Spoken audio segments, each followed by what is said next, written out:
This is the final transformation. No more proving. There comes a moment that looks like coldness from the outside, but inside it feels like relief. Not the relief of giving up. The relief of finally stopping work you were never meant to do alone. You feel it before you can explain it. A quiet settling, a release of pressure, and once it happens, you don't return to who you were before. In the next moments, you'll recognize the shift that makes you different after this. And you'll understand why when people say you've changed, they're usually reacting to one thing. You stop making it easy for them to stay the same. Most empaths don't start out deep. They become deep because they had to. They learned early to read a room faster than words, soften tension before it explodes, and stabilize connection before it breaks. That skill looks like kindness, but it often began as survival. So when you care, you don't just care. You regulate, you translate, you carry. You notice the pause in a message, the drop in tone, the way someone says I'm fine while their energy says otherwise. And you move toward them to restore closeness. You prove you're easy to love by being low maintenance. You prove you're safe by swallowing your reaction. You prove you're mature by over-understanding. You prove you're not too much by becoming less, and it works. For a while, people stay, but often with comfort, not respect, because you remove the cost of their inconsistency. Here is where the first shift begins. The last transformation starts when your body stops cooperating with self-erasure. You can still do it technically, but you feel the price immediately. You feel it when you type the second message you didn't need to send. You feel it when you laugh at a joke that landed like a small humiliation. You feel it when you agree to plans you don't want because you're afraid of being misunderstood. You feel it when you say it's okay, while your stomach tightens and you hate that you said it again. At some point, the nervous system says enough, not as a scream, as fatigue, the kind that doesn't disappear with rest. You may call it being tired, but what's really happening is you're graduating from a role, the role of emotional assistant. And here's the quiet sign you've entered the final transformation. You stop rushing to repair, someone goes distant. You notice the urge to chase, and then you don't. You refuse to betray yourself to manage someone else's mood. A message sits unanswered. The old version of you would craft the perfect follow-up. Safer, lighter, easier. The new version watches the impulse, feels the anxiety, and stays still. You let silence reveal what words have been hiding, because you finally accept a truth that once felt dangerous to admit.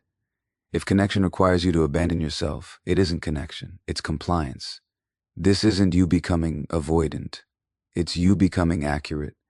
You stop asking how to say it so they'll understand, and start asking what kind of person needs you to package your pain to be worthy of care. You stop negotiating your reality. When someone dismisses your feelings by calling you sensitive, you don't build a case file. You don't argue. You recognize the disrespect beneath the sentence and reduce access. When someone becomes warm only after you pull away, you stop calling it love. You call it control. When someone disappears after closeness, you stop treating it like a mystery. You treat it like capacity. You stop explaining away patterns with empathy that costs you self-respect, and people feel it. The dynamic changes because you change your participation. Here's what many miss. If someone only treats you well when they fear losing you, they are not attached to you. They are attached to the access you provide. This is where the proving habit breaks. You stop proving your worth. You stop proving your intentions. You stop proving your boundaries are reasonable. You stop proving your needs are normal. You stop proving you're not asking for too much. Your standards become decisions, not debates. And now it becomes real. You say one sentence and live by it. You don't chase clarity, consistency, or respect. You say it once. You apply it quietly. If someone leaves you confused, you don't send paragraphs. You ask one clean question. If you don't get a clean answer, you step back. If someone speaks with contempt disguised as honesty, you don't argue tone. You end the exchange. You stop volunteering to carry the emotional labor. You let silence reveal whether there's a second engine. This isn't punishment. It's truth. The guilt will rise when you don't chase. Your mind will whisper stories about being mean or cold. Watch what actually happens. You say you're unavailable. They respond sharply. And you don't rush to soothe it. Your boundary doesn't need a babysitter. You take time to reply without apologizing for having a life. You continue the conversation without shrinking. And you notice something uncomfortable and clarifying. Some relationships only survive because you kept paying the emotional bill. When you stop paying, they don't collapse randomly. They reveal what they were. That realization can feel like grief. Not because you lost something perfect, but because you see how long you tried to make something partial feel whole. Here's the deeper shift that makes you different after this. Your compassion finally includes you. Empathy stops being a duty and becomes a resource. You don't donate your nervous system to people who use it to stay immature, and something else changes. Your fear of being misunderstood loses power. People who benefit from your lack of boundaries will always misunderstand your boundaries. They have to.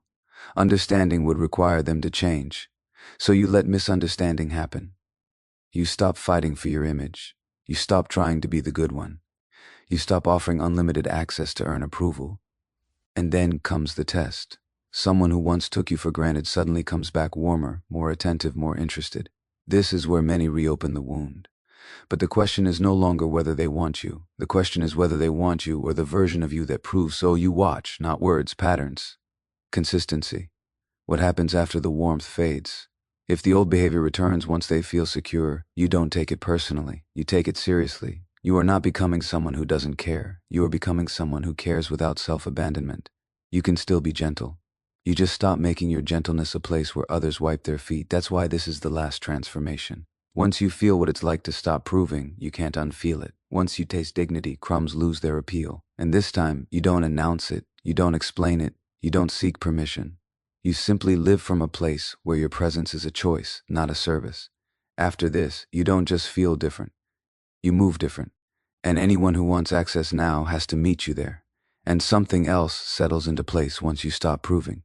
Your body feels quieter. Not numb. Not shut down. Just quieter.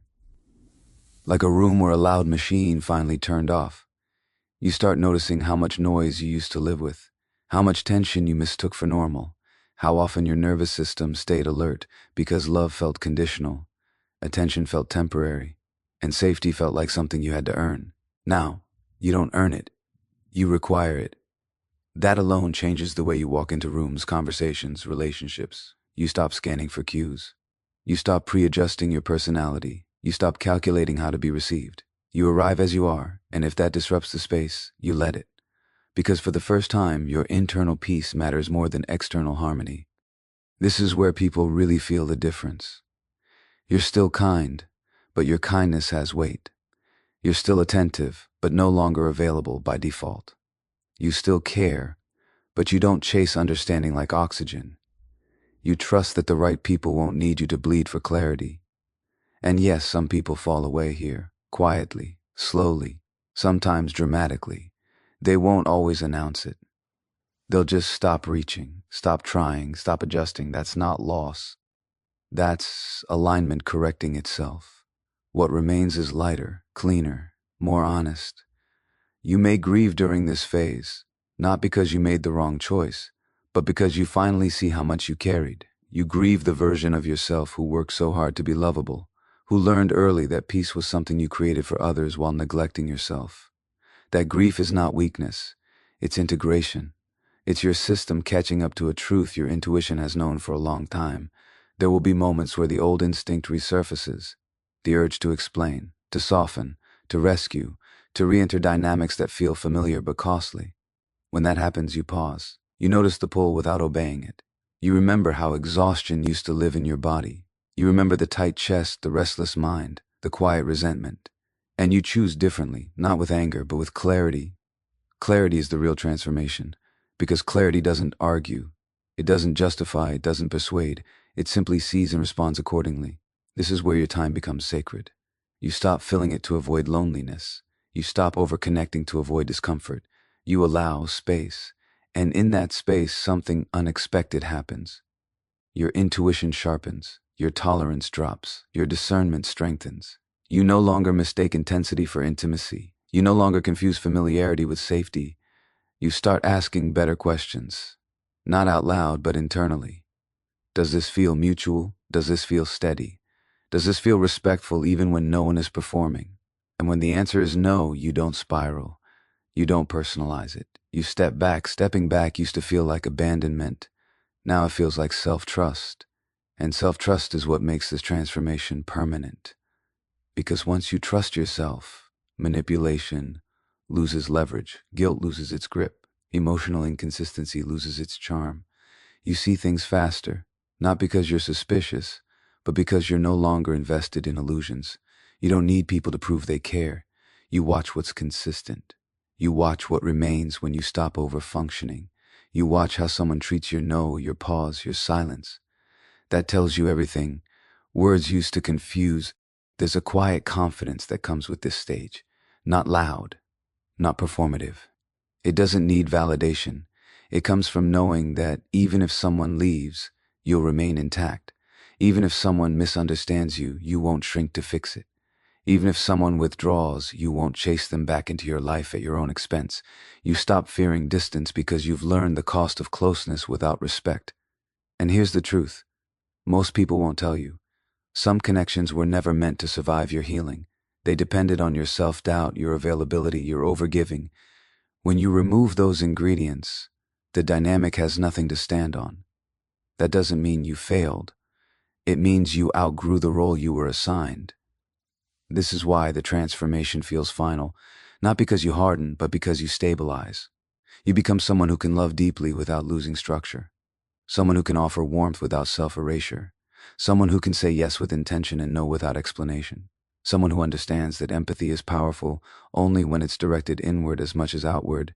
And from this place, life reorganizes itself. Conversations become shorter but truer.